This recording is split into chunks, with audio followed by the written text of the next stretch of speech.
Hello दोस्तों, जय श्री कृष्णा, जय भोलेनाथ, जय श्री राम।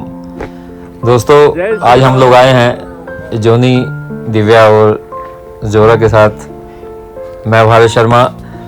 जैसे कि आपको पता ही है कि न्यूजीलैंड में आया हुआ हूँ मैं, तो यहाँ पर श्री धीरेन्द्र कृष्ण शास्त्री बागेश्वर धाम के पीठाधीश्वर हैं, वो यहाँ पर आए हुए हैं। उनका सत्संग सुनने के लिए, उनके दर्शन करने के लिए हम यहाँ पर आए हुए हैं। आइए आप सब मिलके वहाँ उनके दर्शन करते हैं और सत्संग सुनते हैं। लेकिन उससे पहले अगर आपने अभी तक मेरे चैनल को सब्सक्राइब नहीं किया तो सब्सक्राइब कर लीजिए और ज़्यादा से ज़्यादा शेयर कीजिए, लाइक कीजिए और कमेंट्स कीजिए।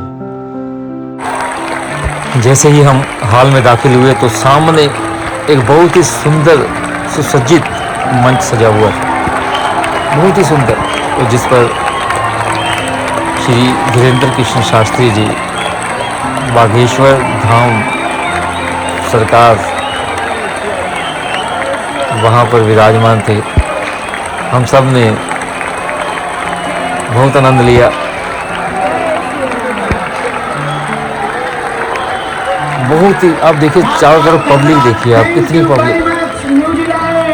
तुम्हारी एक और विचित्र आदत है, दूसरों के मजे बहुत।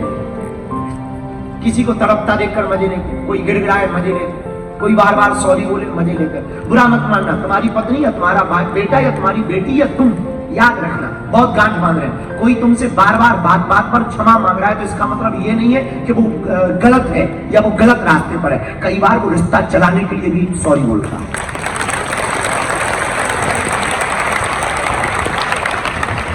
तो आपसे ज्यादा रिश्ते की केयर कर रहा है, इसलिए क्षमा मांगा और सॉरी।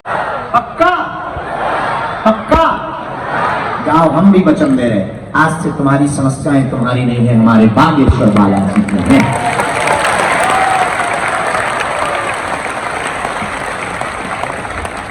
सब मुस्कुराते हुए रहना, गाते हुए रहना, कथा ग्रहण करते हैं, दरबार भी लगाना है, क्योंकि कुछ लोग तो सिर्फ पर्चा के चक्कर में। हम बदमाशियां जानते बाबा। कल तो कथा होने के बाद एक माता जी छत से चिल्ला, पर्चा निकालो।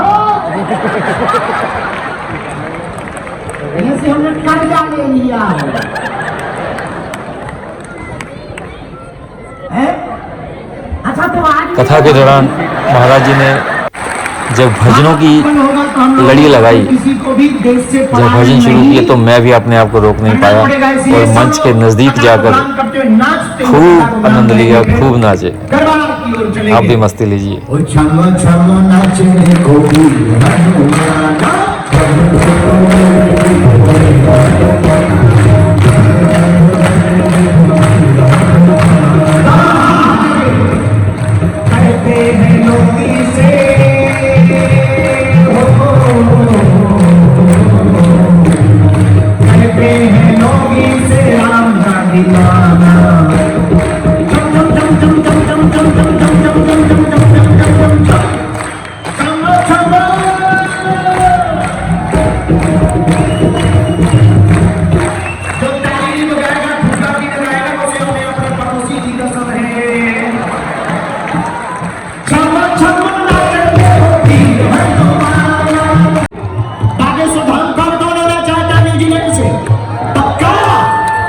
हनुमान जी की कृपा को पाना चाहते? हाँ या ना? अरे जोर से तो बोलो। बालाजी की कृपा को पाना चाहते? नियम का पालन करोगे तो बागेश्वर नमः मंत्र का जाप करोगे, हनुमान जी की भक्ति करोगे तो पता है क्या होगा।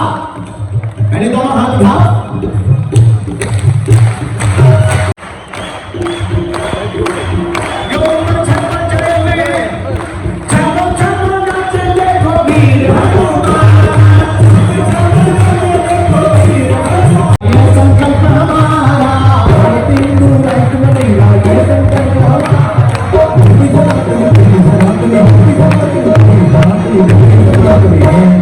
सीताराम सीताराम।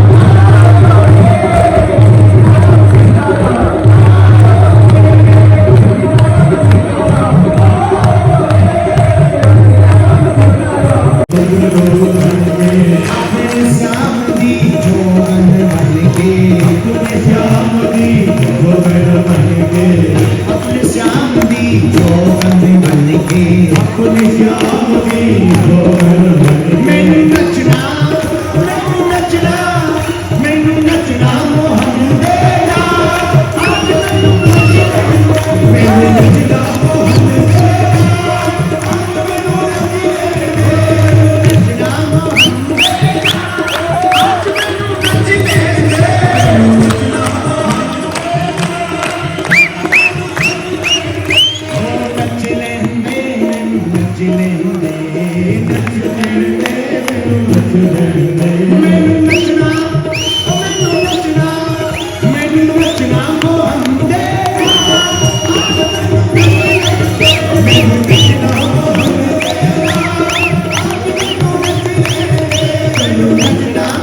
आदत है जो व्यर्थ की। अब तुम्हें कुछ नहीं, भारत पाकिस्तान की बात करते हैं भला। अच्छा, माताओं की हमें आदत है कि वो सीरियल की बात घर में लेके घुस जाते। हाँ, वो सास बहू बताओ ऐसा हो गया, उसने उसके खाने में जहर डाल दिया। अरे वो सीरियल की बात तुम काहे को लेके बैठी, तुम मत डालो। गजब है। व्यर्थ की बातों को अंदर मत लाओ, व्यर्थ के लोगों के बारे में विचार मत करो। तीसरी व्यर्थ बात, तीसरी तुम्हारी, कई बार हमने बहुत से लोगों का अनुभव किया, कई बार हम दूसरों को दिखाने के चक्कर में झूठ बोलते और फिर उसको झूठ को छिपाने के चक्कर में और पहले दूसरों को दिखाने के चक्कर में झूठ बोलते, फिर छिपाने के चक्कर में झूठ बोलते। ये भी झंझट मत पाओ। न झूठ बोलो न टेंशन लो, जो है सो सामने है। और चौथी बात, किसी भी व्यक्ति को तुम प्रभाव में अपना मत बनाओ, स्वभाव से अपना बनाओ। तुम जिसको भी प्रभाव से अपना बनाओगे तो वो तब तक तुम्हारा रहेगा जब तक तुम्हारे पास प्रभाव रहेगा, पर किसी को तुम अपना स्वभाव से बनाओगे तो वो तब तक तुम्हारा रहेगा जब तक तुम्हारे तन में प्राण है। प्रभाव से किसी को मत बनाओ, स्वभाव से अपना बनाओ। और पांचवी बात जो नोट करने योग्य तुम्हारे लिए, पांचवी बात यह है, कल की चिंता मत करो और पीछे की सोचो मत। आज अभी एंजॉय करो, क्योंकि कल किसी ने देखा नहीं, जो चला गया कल वो आना नहीं।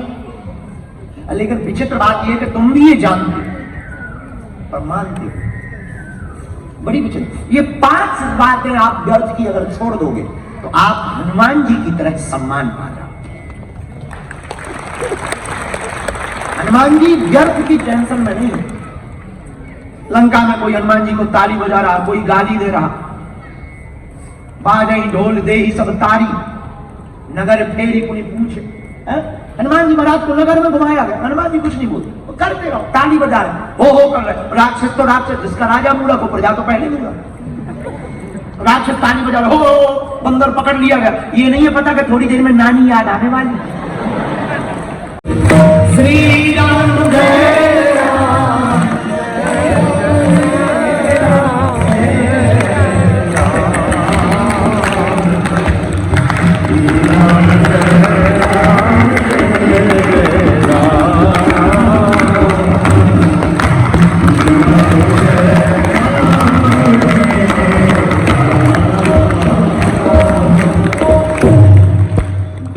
बातों को निकालना ही हनुमान का चरित्र है। हनुमान जी का चरित्र व्यर्थ की बातें नहीं सिखाता, हनुमान जी का चरित्र परमार्थ की बातें सिखाता, अर्थ की भी नहीं सिखाता, परमार्थ की बातें गुरु की कृपा से सबको संभव। एक अंतिम बात और कहते हुए, गुरु कृपा की बात, हनुमान जी की कृपा की बात कहते हुए सुंदरकांड की हम स्पर्श करके कथा को विराम करेंगे। किसी ने प्रश्न किया था आज ही कि आप गुरु दीक्षा दे रहे हैं, गुरु की महिमा क्या है और गुरु की उपयोगिता क्या है? क्या पुजवाना गुरु की उपयोगिता है? बिल्कुल भी नहीं। क्या दान देना और लेना यही गुरु है? बिल्कुल भी।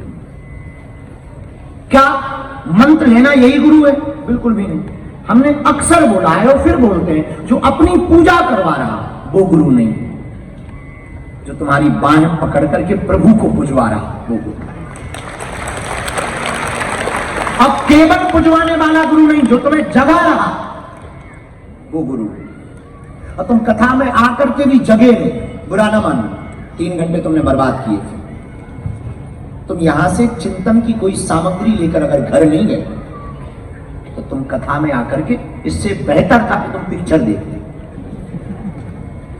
पर तुम कथा में आए हो, चिंतन की कुछ सामग्री लेके जाना, हंसी मजाक, ठहाका, रोना, गाना, नाचना, नृत्य, वादन, ये सारी चीजें अलग विषय है। तुमने क्या सीखा? और हमने ऑस्ट्रेलिया की कथा में कहा था, फिर बोलते हैं, तुम कथा में बैठे, ये महत्वपूर्ण नहीं है, तुम्हारे अंदर कथा बैठी या नहीं बैठी।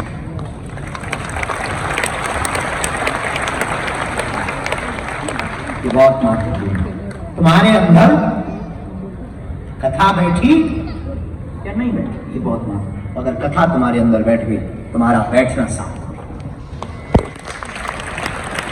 एक दिन की कथा से ही कल्याण। और आज तो पूरा नजारा ऐसा लग रहा है जैसे भारत की कथा हो रही है।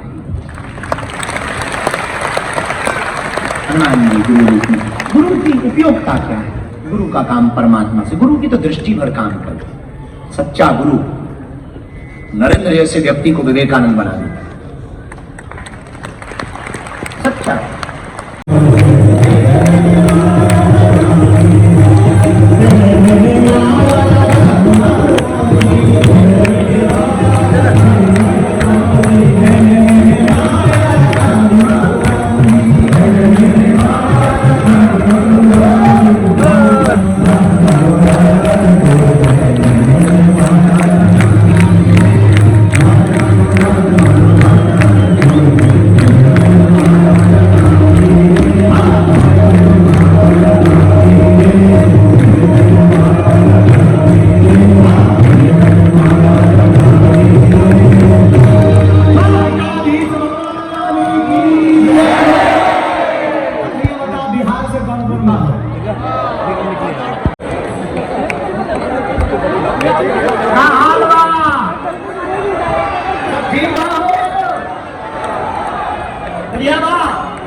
जगत के दाता नहीं है, करुणा निधान रघुआ।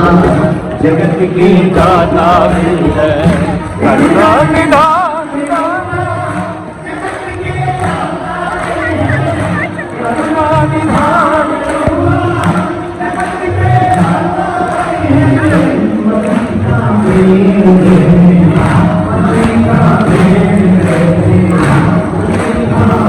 श्री धीरेन्द्र कृष्ण शास्त्री जी की ओजस्वी वाणी में कथा श्रवण करके बहुत ही आनंद प्राप्त हुआ। जितने नज़दीक से यहाँ न्यूजीलैंड में दर्शन हुए हैं, भारत देश में मैं कल्पना भी नहीं कर सकता कि इतने नज़दीक से उनके दर्शन प्राप्त होंगे, क्योंकि वहाँ पर भारत में कम से कम 5 लाख, 6 लाख, 7 लाख, 10 लाख इतने भक्त होते हैं। यहाँ पर हाल के अंदर था, लिमिटेड था, लेकिन बहुत ही आनंद प्राप्त हुआ, बहुत ही आनंद। जय श्री राम।